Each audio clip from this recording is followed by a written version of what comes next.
नमस्कार दोस्तों, आप सभी का स्वागत है आर स्टडी क्लासेस में। तो दोस्तों, आज का जो चैप्टर अब आ रहा है वो है प्रॉफिट लॉस, लाभ हानि। बिल्कुल बेसिक जीरो लेवल से स्टार्ट कर रहे हैं, बिल्कुल गरीबी से स्टार्ट कर रहे हैं दोस्तों। इसके अंदर सबसे पहले बात की जाए लाभ के बारे में, तो दोस्तों लाभ के बारे में मैं बता दूं। लाभ लाभ वो होता है दोस्तों, अगर हम किसी भी वस्तु को कम मूल्य में जो है खरीद लेते हैं और अधिक मूल्य में बेच लेते हैं। माना जाए कि किसी वस्तु को अगर 100 रुपये में खरीदा गया हो, उसे 110 रुपये में बेचा गया हो, तो माना हमें 10 रुपये का जो है लाभ होने वाला है। 10 रुपये का लाभ होगा दोस्तों। प्रतिशत के बारे में बात नहीं करें, एक बार सिर्फ लाभ और हानि के बारे में बात कर रहे हैं दोस्तों। इसी के अंदर दूसरा होता है हानि। जिस प्रकार से जो लाभ होता है उसी प्रकार से हानि होती है। ये लिखते हैं लाभ और हानि। लाभ के अंदर बात कर रहे थे हम लोग। इसके अंदर होता है दोस्तों cost price minus selling price. दोस्तों इसके बारे में डिस्कस करेंगे, यानी क्रय मूल्य माइनस विक्रय मूल्य। और हानि होती है हमारी selling price minus cost price, यानी जो है विक्रय मूल्य माइनस जो है क्रय मूल्य दोस्तों। लेकिन हानि जो होती है उसके अंदर हम डिस्कस कर रहे हैं, जब किसी वस्तु को अधिक मूल्य में खरीदकर कम मूल्य में बेचा जाए, हानि कहलाती है। यानी हमने लाभ के बारे में जो है डिस्कस कर ली है। हानि यानी हमने किसी वस्तु को जो है 100 रुपये में खरीदा और 80 रुपये में हमने क्या कर दिया, उसे बेच दिया, तो हमें जो है 20 रुपये की हानि होगी। ये इसकी बेसिक बातें होती है दोस्तों। इसके बारे में सभी को पता होता है। 20 रुपये मात्र।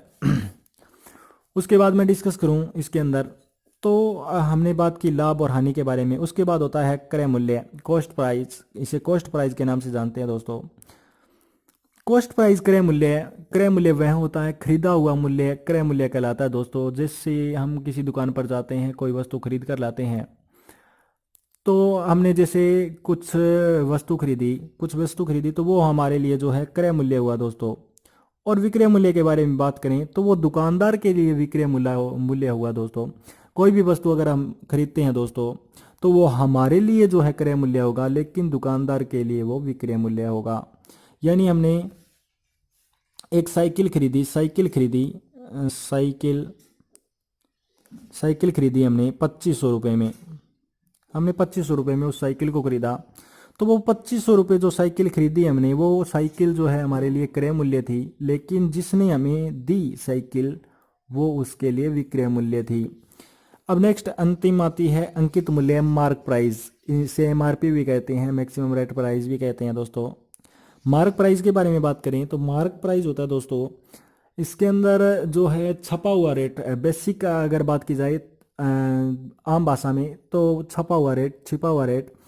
यानी कोई भी वस्तु अपने लेकर आते हैं तो उसके अंतिम पर जो है एमआरपी दिया होता है। एमआरपी रेट दिया होता है। जैसे उसके अंदर दे दिया जाए 25 रुपये, यानी कोई भी वस्तु को 25 रुपये से ऊपर नहीं बेचा जा सकता। यानी कोई भी वस्तु लेकर आए अपने, जैसे साबुन लेकर आते हैं, एमआरपी उसके अंदर जो है अंतिम दिया होता है 25 रुपये, तो 25 रुपये से अधिक उस साबुन को नहीं बेचा जाएगा, क्योंकि मैक्सिमम रेट प्राइस होता है। इससे ऊपर आप इसे नहीं बेच सकते। इसे अंकित मूल्य कहा जाता है दोस्तों। अंकित मूल्य बेसिक हमने सबसे पहले बात की लाभ की। लाभ किसी वस्तु को कम मूल्य में खरीदकर अधिक में बेचा जाए, लाभ कहलाता है। उसके बाद हानि के बारे में बात की, किसी वस्तु को जो है अधिक मूल्य में खरीदकर कम मूल्य में बेचा जाए, हानि कहलाती है। कॉस्ट प्राइस के बारे में बात किया, किसी वस्तु को अपने द्वारा खरीदा गया मूल्य क्रय मूल्य कहलाता है, और उसी वस्तु को हमारे द्वारा बेचा गया मूल्य विक्रय मूल्य कहलाता है। और जो उस पर छपा होता है वो मार्क प्राइस होता है, मैक्सिमम रेट प्राइस, यानी अंकित मूल्य कहलाता है दोस्तों। इनके बारे में हमने सर्वाधिक जो है डिस्कस किया दोस्तों। अब इनके बारे में अलग जो है क्वेश्चंस के बारे में बात करते हैं दोस्तों। पहला क्वेश्चन है इस प्रकार से, किसी वस्तु को 800 रुपये में खरीदकर 1000 रुपये में बेच दिया जाए तो लाभ अथवा हानि प्रतिशत ज्ञात कीजिए दोस्तों।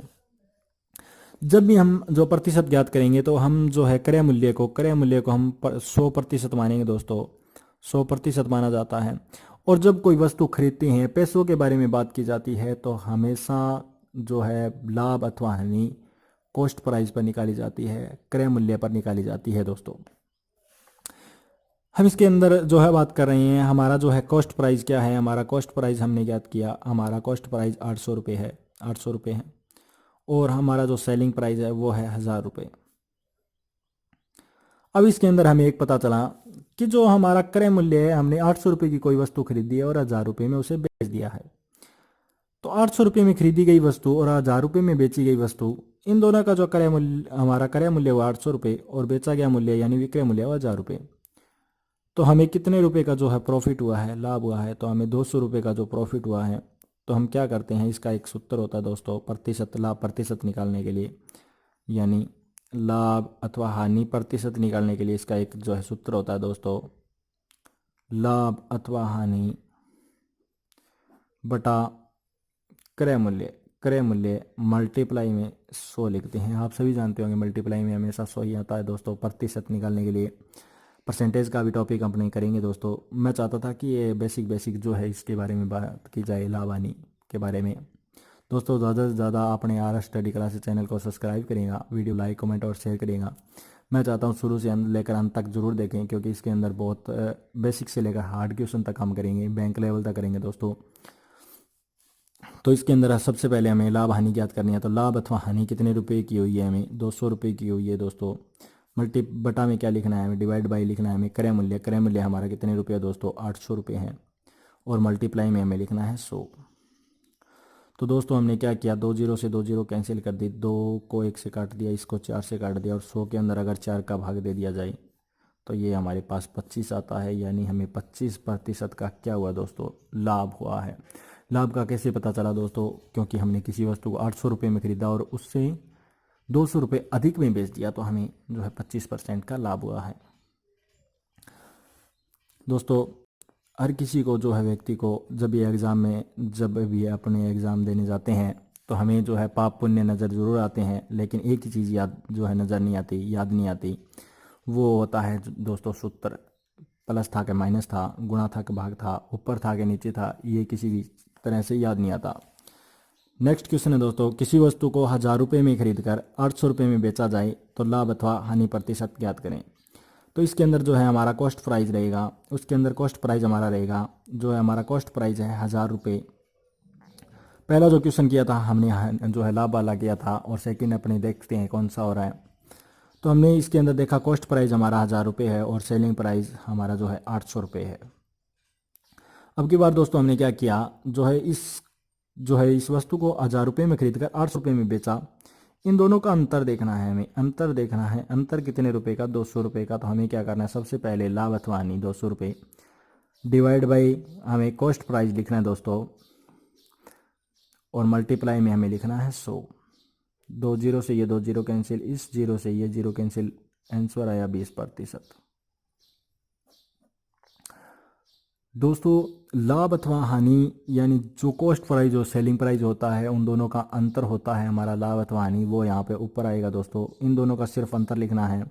और एक चीज़ तो हमें पता चल ही जाता है कि कौन सी वस्तु को कितने में खरीदा है। इतने में अगर किसी को ज़्यादा में खरीद कर कम में बेचा गया तो हानि होती है, और कम में खरीद कर जो है ज़्यादा में बेचा जाए तो लाभ होता है। ये तो जो है शुरुआत में हम जान ही चुके हैं, बेसिक चीज़ें तो आपको पता ही होगा।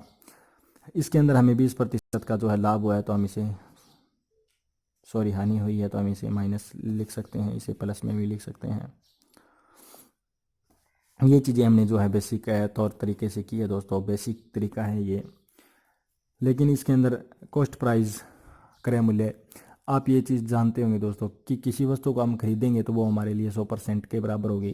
दुकानदार के लिए भी, दुकानदार ने उसे खरीदा तो 100% उसके लिए था, अब बेचा तो उसके लिए कुछ लाभ हो सकता है, उसके लिए जो है कुछ लाभ हो सकता है दोस्तों। लेकिन क्रय मूल्य बटा में आता है दोस्तों, क्योंकि हम किसी वस्तु को अगर खरीदेंगे तो ही वो हम उसे बेच पाएंगे दोस्तों, तभी हमें पता चलेगा। अगर किसी वस्तु को बेच दिया जाए, क्रय मूल्य का पता ना हो, तो हम ये निर्धारित नहीं कर सकते कि हमें लाभ हुआ है यानी हमें पता नहीं हो, किसी वस्तु को हमने जैसे 1600 रुपये में बेचा है, तो हमें पता ना हो कि उसे कितने रुपये में खरीदा हो, तो हम नहीं बता सकते कि हमें जो है प्रॉफिट हुआ है या लॉस। इसके बाद नेक्स्ट क्वेश्चन है दोस्तों अपना, बढ़िया सा क्वेश्चन है। किसी वस्तु का क्रय मूल्य 8200 रुपये है। इन्होंने कहा किसी वस्तु का क्रय मूल्य जो है 8200 रुपये, कॉस्ट प्राइस है 8200 रुपये। गौर करिएगा दोस्तों। और इन्होंने क्या किया, तो बताओ 20% लाभ प्राप्त करने के लिए, 20% लाभ प्राप्त करने के लिए दोस्तों, 20% हमें क्या करना है, लाभ प्राप्त करना है।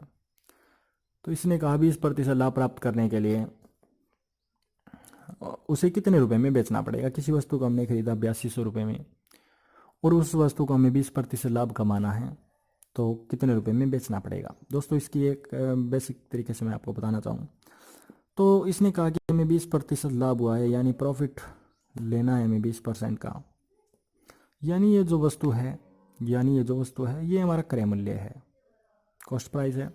20% लाभ कमाना है तो हमें क्या करना है, 8200 रुपये पर 20% लाभ यानी 120 मल्टीप्लाई में 100, यानी इसका 20% निकालना है हमें। हम 20% भी निकाल सकते हैं, 20% को हटाया बटा में 100 लगता है, ये सभी को पता है।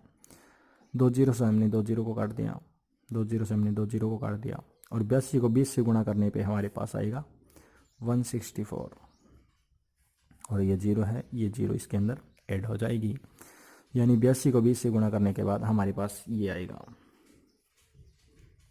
यानी हमने 8200 रुपये की किसी वस्तु को खरीदा और 20% लाभ पर बेचा, यानी 1640 रुपये के लाभ पर बेचा, तो उसे कितने रुपए में बेचना पड़ेगा।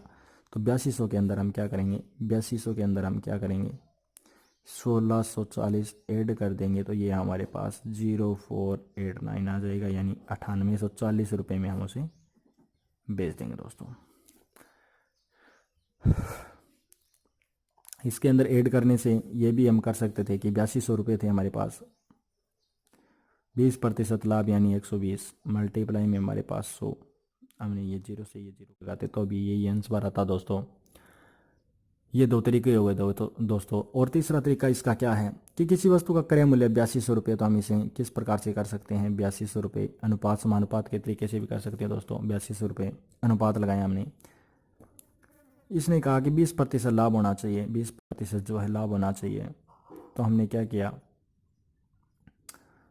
किया, यानी ये 8200 रुपये है वो हमारे लिए क्रय मूल्य है, 100% के बराबर है, 100% के बराबर है।